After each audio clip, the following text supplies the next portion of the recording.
ওয়ালাইকুম। WhatsApp guys, Sheikh Abdul Hannan.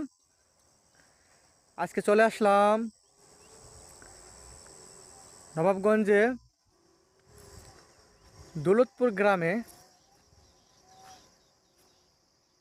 চকে দেখতে পাচ্ছেন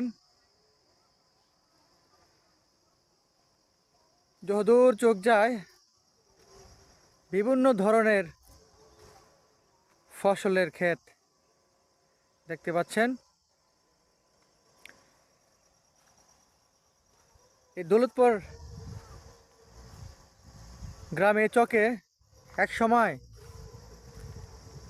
অনেক বাঙ্গি খাত দেখা যেত, এখন বলতে গেলে অনেক কম। গতবার একটা ভিডিও পোস্ট করছিলাম এই দৌলতপুর গ্রামের চকের ভিডিও, এক মুরব্বীকে নিয়ে। আমার সামনে দেখতে পাচ্ছেন অনেক রসুন ক্ষেত।